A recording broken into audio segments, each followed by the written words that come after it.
नमस्कार दोस्तों, मैं अंकुर उपाध्याय स्वागत करता हूं आप सभी का एक बार फिर से अपनी नई वीडियो में।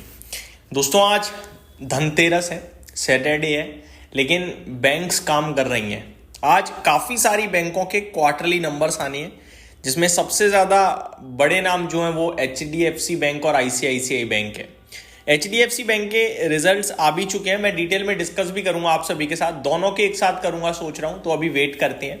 लेकिन यहां मैं आप सभी के साथ डिस्कस करने जा रहा हूं दोस्तों यस बैंक ने अपने क्वार्टरली नंबर्स पोस्ट कर दिए हैं। कैसे रहे हैं नंबर्स वो मैं आप सभी के साथ एक बार डिस्कस करता हूं। शुरू करते हैं बिना किसी देरी के।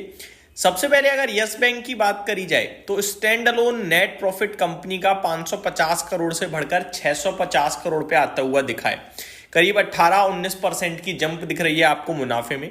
अनुमान की बात करी जाए तो 640 करोड़ से 700-750 करोड़ का अनुमान था। तो आप ये कह सकते हैं जो एक्सपेक्टेशंस थी उसी में प्रॉफिट आया है, लेकिन एक्सपेक्टेशंस के बॉटम लाइन पे आया है।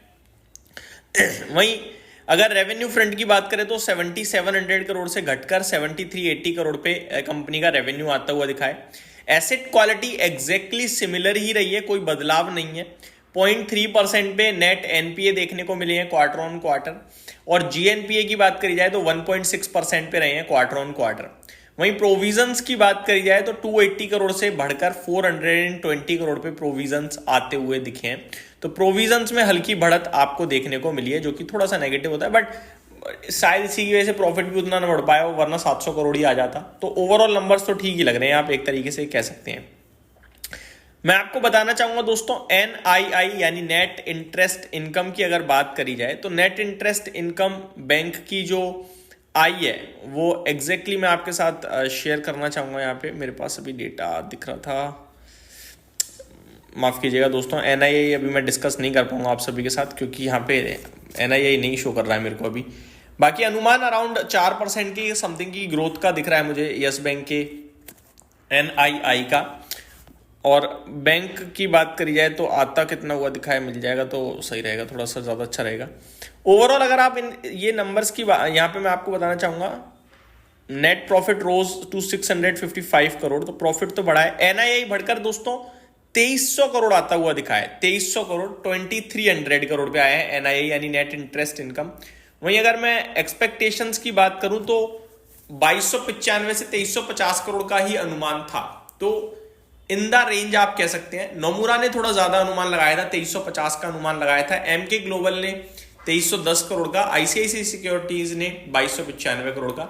तो आप ये कह सकते हैं कि जो अनुमान था अलग अलग लोगों का उसके आसपास ही नंबर्स आए हैं। 22.25 रुपए पे शेयर बंद होता हुआ दिखा है। मेरे हिसाब से बाजार इन नंबर्स को न्यूट्रल ले सकता है। इस पे स्टॉक चाहे तो नीचे भी आ सकता है, ऊपर भी जा सकता है, ऐसे नंबर्स हैं ये। बात करूं दोस्तों आगे और स्टॉक्स के बारे में आप सभी के साथ, तो कुछ बड़ी खबरें भी आते हुए दिखी हैं जो वो डिस्कस करना भी बहुत जरूरी है। सबसे पहले मैं आपके साथ अगर न्यूज शेयर करूं दोस्तों तो फेडरल बैंक के भी नतीजे आ चुके हैं, उस पर भी हम आएंगे। लेकिन उससे पहले मैं आपको बताना चाहूंगा, खबर आते हुए दिख रही है इरकॉन इंटरनेशनल के लिए, जहां पे कंपनी को 360 करोड़ का ऑर्डर मिलता हुआ दिखा है। पॉजिटिव खबर है। न्यूजेन सॉफ्टवेयर की बात करें तो 46.5 करोड़ का ऑर्डर मिलता हुआ दिखा है।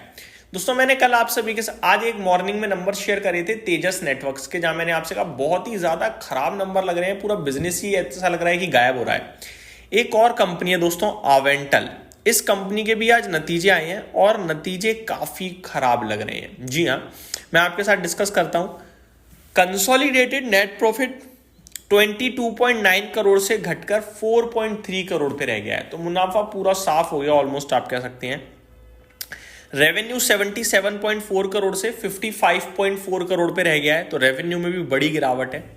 मार्जिन 44.8% से घटकर 20.44% पे मार्जिन रह गए हैं, और एबिटा 34.5 करोड़ से घटकर 11.3 करोड़ पे रह गया है। तो काफी वीक नंबर्स लग रहे हैं इस कंपनी के भी। मेरे को लगता है ये भी ऐसे नंबर्स हैं जिसके दम पर ये स्टॉक टूटना चाहिए हैवीली। फेडरल बैंक के भी नतीजे आपके साथ डिस्कस करना चाहूंगा दोस्तों। मुनाफा एक्चुअली में फेडरल बैंक का अनुमान नहीं है, तो रिजल्ट्स तो मैं डिस्कस कर दूंगा, बट तेजी मंदी डिस्कस आप सभी के साथ रात तक ही कर पाएंगे। फेडरल बैंक के नंबर्स की बात करें तो 1060 करोड़ से मुनाफा घटकर 960 करोड़ रह गया है, तो साल दर साल गिरावट आई है। रेवेन्यू 65-80 करोड़ के सामने 67-40 करोड़ है, तो हल्की बढ़त है। एसेट क्वालिटी में नेट एनपीए सिमिलर ही है 0.48% पे, लेकिन ग्रॉस एनपीए सुधार देखने को मिला है, 1.91% से 1.83% पे आए हैं।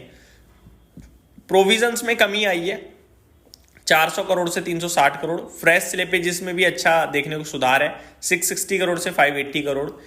तो ओवरऑल नंबर्स देखे जाए तो एसेट क्वालिटी काफ़ी अच्छी करी है बैंक ने, बट प्रॉफिट में काफ़ी गिरावट आई है साल दर साल अगर आप देखेंगे तो। अब इसको देखना होगा कि बाजार की क्या एक्सपेक्टेशंस थी। अगर बाजार भी कुछ ऐसे ही सोच रहा होगा तो ये नंबर को थम्स अप ही दिया जाएगा।